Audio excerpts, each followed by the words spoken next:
Hello मेरे प्यारे साथियों, अगर आपकी उम्र भी 60 साल हो चुकी है तो आप भी वृद्धावस्था पेंशन ले सकते हो। उसके लिए अपना आधार कार्ड, बैंक की पासबुक और आय प्रमाण पत्र लेकर सीधे जन सेवा केंद्र पर चले जाना, या आप घर बैठे भी कर सकते हो। इस पेंशन में आपको 1000 रुपये पर मंथ यानी कि 3000 रुपये 3 महीने में आपके बैंक अकाउंट में डीबीटी के माध्यम से ट्रांसफ़र कर दिए जाते हैं। चलिए, पूरा प्रोसीजर क्या है फॉर्म भरने का आज इस वीडियो में बताने वाला हूँ। सबसे पहले आपको, ठीक है, वृद्धावस्था पेंशन की साइट खोल लेनी है, और अगर नहीं खोल पाओ तो मैं बता देता हूँ किस तरह से खोलनी है आपको। सबसे पहले देखो, आपको गूगल पे जाके ओल्ड एज पेंशन लिख देना। चलिए, हमने ओल्ड एज पेंशन लिख दिया, और जो सबसे पहला पॉइंट होगा उसी पर आपको क्लिक करके मेन वेबसाइट खोल लेनी है। ये इस तरह से हमारी ये वृद्धावस्था पेंशन की मेन वेबसाइट खुल गई। अब आगे आपको बढ़ना है। अगर आप इस योजना के बारे में जानना चाह रहे हैं तो योजना के विषय में यहाँ पर आप क्लिक कर सकते हैं और पूरा डेटा आपको मिल जाएगा। तो इसके बारे में आप जान सकते हो कि ऐसे आवेदक जिनकी आयु 60 वर्ष से अधिक हो तथा गरीबी रेखा के नीचे हो, या उनकी वार्षिक आय अधिकतम शहरी क्षेत्रों में 56,460 होनी चाहिए और ग्रामीण क्षेत्रों के लिए 46,080 होनी चाहिए। चलिए, मैं सीधे आवेदन पर पहुंचता हूं जहां पर आपको आवेदन करना है। देखो, ये है आवेदक, ठीक है, यानी कि ऑनलाइन आवेदन करें, पहली बार ऑनलाइन आवेदन करें, बस इसी पे आपको क्लिक कर देना है, ठीक है। और इस टाइप से हमारी एक मेन वेबसाइट यहाँ पर खुल जाएगी। अब ये जो मेन वेबसाइट है, यहीं पर आपको अपना फॉर्म भरना, आप कैसे भरना है वो आप देखो ज़रा ठीक से। तो समाज कल्याण विभाग द्वारा संचालित वृद्धावस्था पेंशन हेतु आवेदन पत्र भरें, इस टाइप से हमें ये मिल जाता है। कई चरणों में ये फॉर्म भरा जाता है। एक तो हमारा व्यक्तिगत विवरण होता है, दूसरा हमारा बैंक का विवरण होता है, और तीसरा हमारा आय का विवरण होता है। फिर दस्तावेज अपलोड करने होते हैं, और लास्ट में, ठीक है, डिक्लेमेशन, ठीक है। और इन स्टेप को पूरा करके हम वृद्धावस्था पेंशन का फॉर्म बड़ी आसानी से भर सकते हैं। कोई दिक्कत नहीं, कोई बात नहीं, मैं बता रहा हूँ कैसे कैसे भरना है आपको। तो सबसे पहले व्यक्तिगत विवरण में अपना जनपद चुन लेना। जनपद मतलब डिस्ट्रिक्ट चुन लेना, हमने चुन लिया, ठीक है। इसके बाद में आप शहर के रहने वाले हैं या फिर ग्रामीण हैं आप लोग, तो जो भी होंगे उस पर आपको क्लिक कर देना। मान लो ग्रामीण है तो हमने ग्रामीण पर क्लिक कर दिया। उसके बाद में अपनी तहसील भरनी है, ठीक है, तहसील भर ली। और उसके बाद में आपको अपना ब्लॉक, क्योंकि ब्लॉक कुछ का नहीं होता है तो तहसील ही ब्लॉक मान लिया जाता है, ठीक है। दोनों सेम सेम भर सकते हो। ग्राम पंचायत जो भी आपकी लगती है वो यहाँ पर भर देना। उसके बाद में आपका अपना गांव भर देना, ठीक है। लो साहब, हमने सेलेक्ट कर लिया।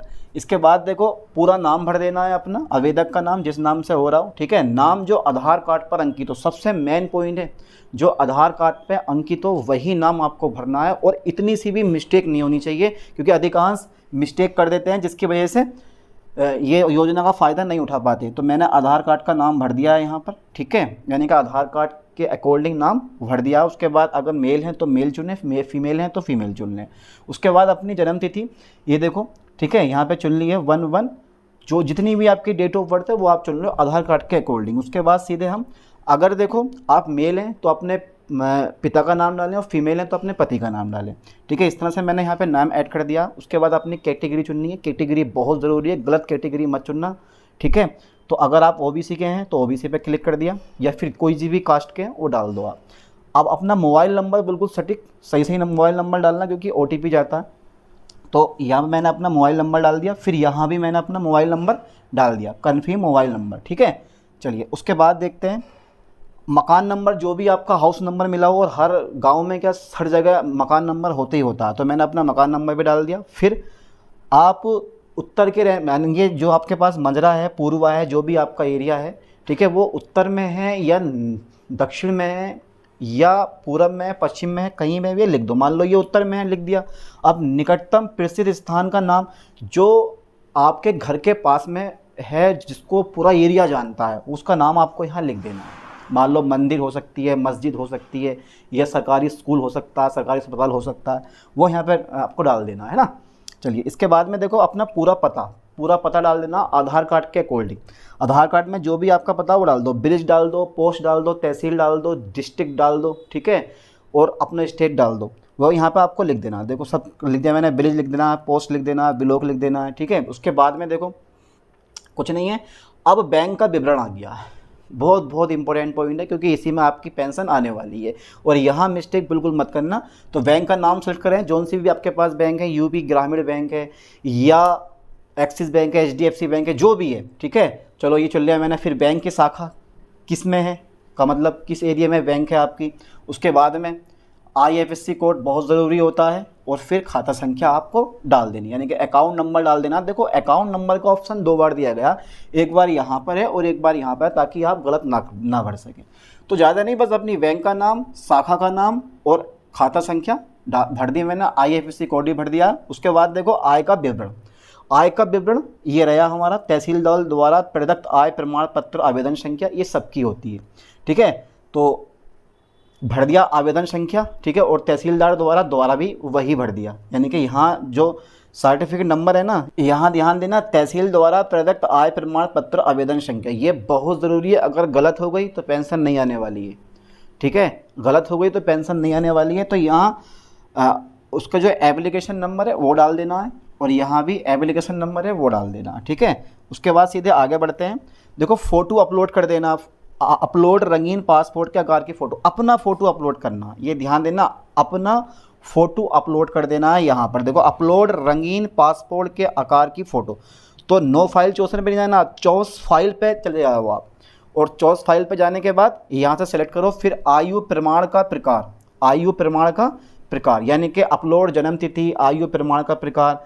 अब देखो इनमें 3-4 ऑप्शन खुल जाएंगे, अभी बता रहा हूँ, देखो 3-4 ऑप्शन खुलेंगे, और वो आपको बताना है कि कौन कौन से हो सकते हैं। देखो परिवार कुटुंब रजिस्टर की प्रमाणित प्रति होनी चाहिए, या शैक्षिक अर्हता से संबंधित प्रमाण पत्र, कुछ भी। अब आप पढ़े लिखे तो हैं नहीं, तो इसमें जो है ना, ये परिवार कुटुंब रजिस्टर की प्रमाणित प्रति ये चल जाएगा।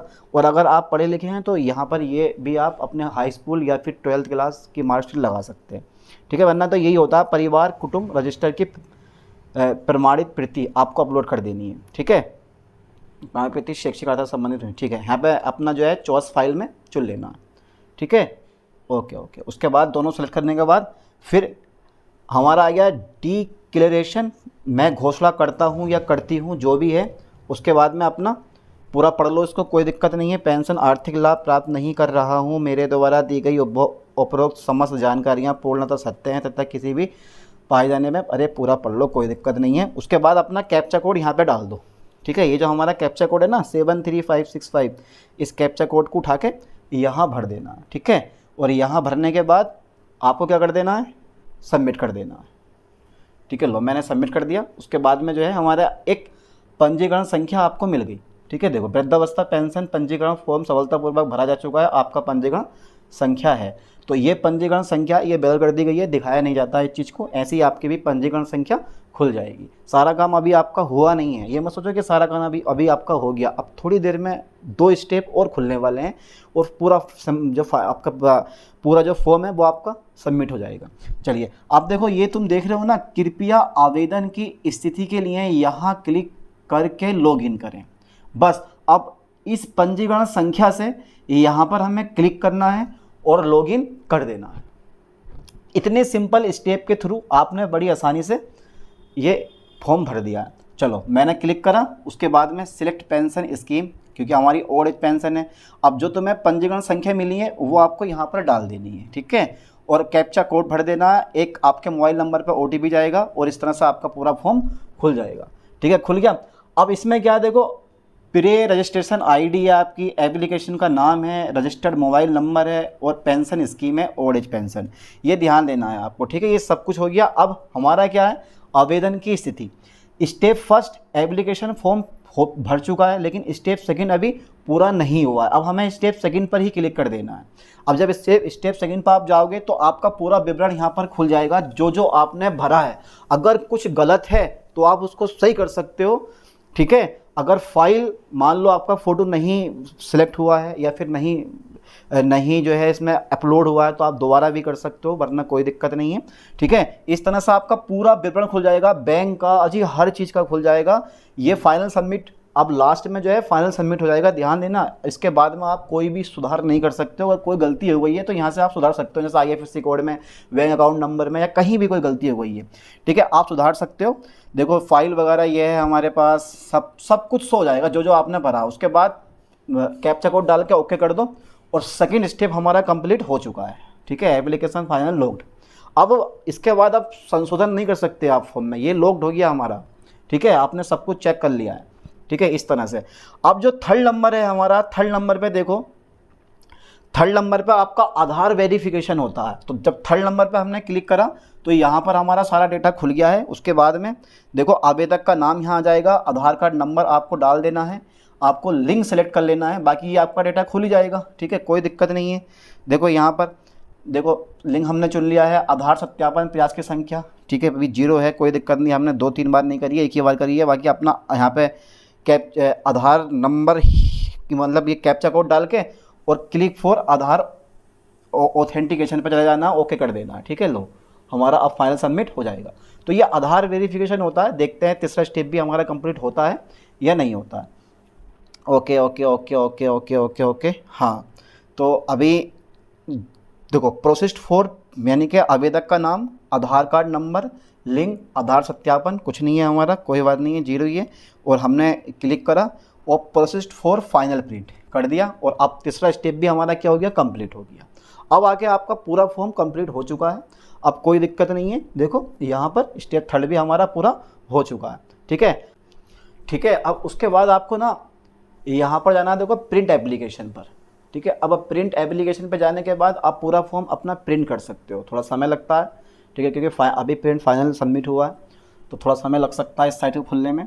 और आसानी से आप क्या कर सकते हो, इसको प्रिंट भी कर सकते हो और फॉर्म निकलवा के अपने पास रख लेना। भविष्य में कोई दिक्कत पड़ी तो दोबारा लॉगिन करके आप खोल सकते हो, है नी। तो हमारा ये इस तरह से पूरा पेज एक खुल गया है जो कि आपको प्रिंट करना है। अब प्रिंट करने के लिए अपना देख लो वर्तमान स्थिति, आवेदन की तिथि, पूरा डेटा इसमें लिखा हुआ है, इसमें पूरा डेटा लिखा हुआ है। कहीं भी कोई मिस्टेक नहीं हुई है फॉर्म भरते टाइम, अगर कोई मिस्टेक होती तो आपको पता चल जाएगा, ठीक है। और समय समय पर पता मतलब संशोधन के लिए आते रहते हैं, कोई गलती हो गई जिसकी वजह से पेंशन नहीं आ रही है उसको भी आप संशोधित कर सकते हो। तो यहाँ से आप पूरा बड़ी आसानी से एक प्रिंट निकाल सकते हो, ठीक है। चलिए कर लो इतना, मिलते हैं नेक्स्ट वीडियो में, थैंक्स।